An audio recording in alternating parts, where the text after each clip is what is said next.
Pixar is releasing the sequel to Inside Out. Inside Out 2 is going to focus on the protagonist, Riley, as she hits puberty and goes into middle school. And they're introducing some new emotions. So if you're unfamiliar, the original Inside Out, it's based on this girl who's like, I guess 10 or 11, and it shows the inside of her brain and her emotions personified as their own characters. So she had joy, sadness, disgust, and anger, these very simple and childlike emotions. So the aim for this sequel is to show the more complex emotions that arise when you start to grow up and become a young adult. So they've added some new ones, such as envy, self-loathing. Yes, voiced by Ayo Edebiri. They also have ennui, which is just, I didn't know this, but dissatisfaction, listlessness, and boredom. They added embarrassment as well. And these are growing the cast of all of her emotions that run this control panel in her brain. And they look at all of the things she's experiencing third person view. But immediately I knew that when this movie was announced, people were going to instantly start politicizing it and wanting this protagonist to start encountering sexuality. And they wanted this movie to heavily focus on sexual identity. And they want this protagonist, Riley, to come out as a lesbian in the sequel, which is really weird, you know, for adults to have this intense interest in seeing a child character be gay. Why are you so concerned with a fictional child being gay? Or why are you so concerned with the children who are watching this movie as the target demographic being exposed to those ideas? And then they make fun of us for saying that there is such a thing as a gay agenda. I mean, it's right here in front of our faces. Now, this is just rumors, okay?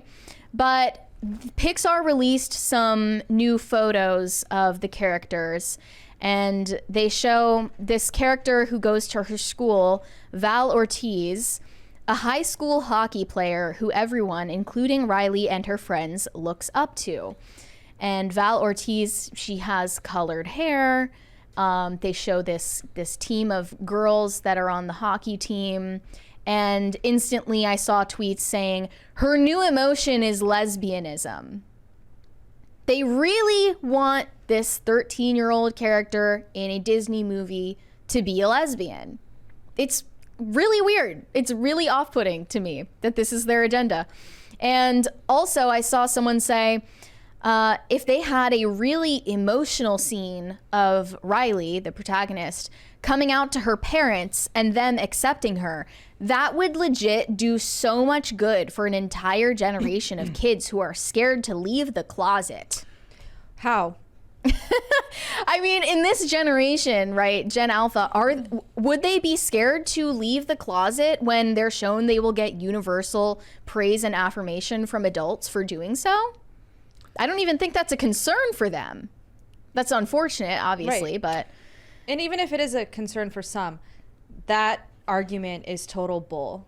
How would a movie fix that situation? Oh, because representation matters, and we can use media to manipulate children and indoctrinate them. That's why it matters. But I'm just saying, like, why are you, as an adult, by the way, who has the trans pride flag in username, why are you, as an adult, so concerned with children confronting their sexuality? That's just downright pedophilic. I'm sorry. Yeah. Like, I'm not going to sugarcoat it. That's really creepy. But yeah, also I saw a bunch of people saying, you know, they should have a new character in her emotions for horniness. Like, you're straight up So just weird. a bunch of PDF files, aren't you? They're not even hiding it anymore. They have no shame. Well, I They're feel just like broadcasting it all over the place. these people too have like binded together on the internet, but that's not really a normal emotion to feel when you're so young. So I think these people don't realize, like, you were the exception to the rule. And possibly, I hope not, but maybe something traumatic happened in their childhood or whatever, and then they grow up and they're like, oh, we should instill horniness and all these other sexual feelings in these like middle school kids because that is real and that's a real experience, but it's not the average experience for most kids that are healthy. Even if you could argue that this is a normal experience during puberty, okay, that doesn't mean it's appropriate to insert themes like that into a movie for children. Right. Like, point blank, period. Like, that's not appropriate. And Pixar has been doing this. Like, the movie Turning Red, this is the personification, this big red panda. This is the personification of a girl's period, right? Why do we need that type of propaganda being aimed at children? You know? And then, Brett, you sent me this story about Jessica Biel. She plans to publish a kid's book about periods because, quote, we need to normalize the discussion. I don't know what that means. We don't need to normalize anything. And it's literally titled A Kid's Book About Periods by Jessica Biel. Why? Why? A lot of these discussions are things that should happen in the privacy of people's own homes. To assert that it needs to be done through a Pixar movie, or, I mean, I guess a book is okay, but like a Disney or Pixar movie, it's like a total BS point, and it doesn't actually help children in any way, at least in my opinion. I mean, maybe a few here or there, but I don't think it does like a greater good. Right. I mean, sex education as a whole is a total psyop, but that's another conversation that people aren't ready to have. But the thing is, Disney wants to be the parent. They want to subvert the role of parents and subvert the family in doing so with the content that they're making.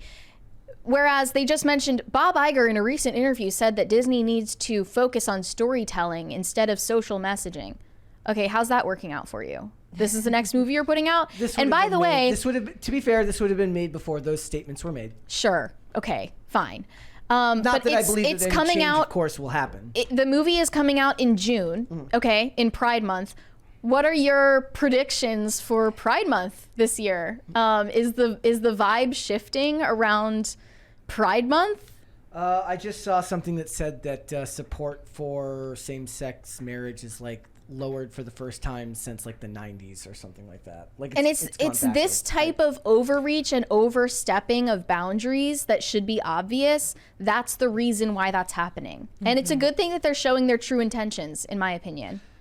I think the real tragedy is like the death of like nuanced storytelling. I keep seeing these discussions going on about the X-Men 97 creator leaving the show, and it eventually comes back to the discussion about, are the X-Men an allegory for marginalized groups? And what I really miss was the idea, which eventually comes back to minority groups and people who identify as LGBTQIA+.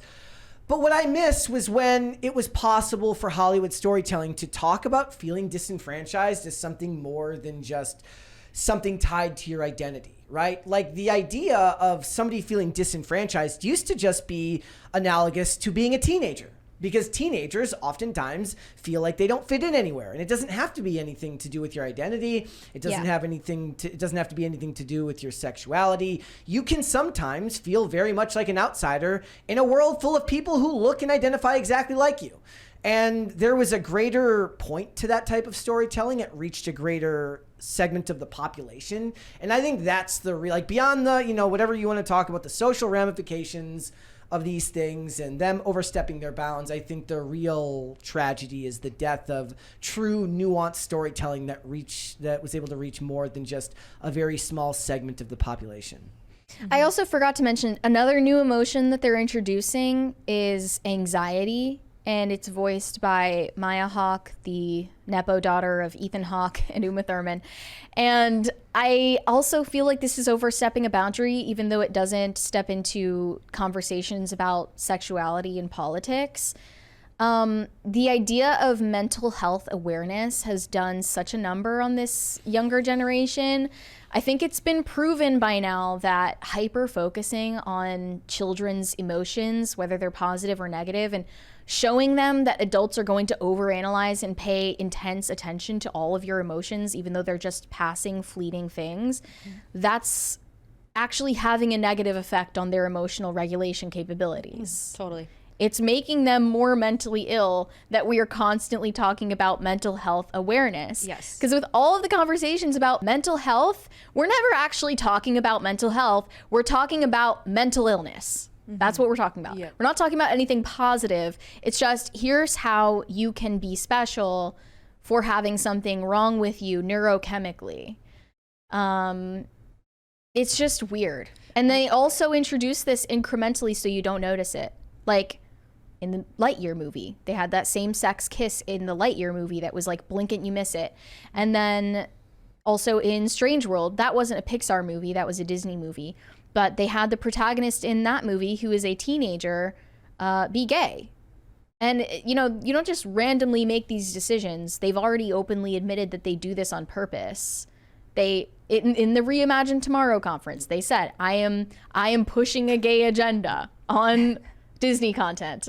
I am trying to put as many gay characters in Disney content for kids as possible. And I guess we're the bad guys for just noticing it and pointing it out. Thanks for watching. Listen to full episodes of Pop Culture Crisis on Spotify. Keep up with us on social media and make sure you subscribe and ring that bell so you never miss the show. Bye, guys.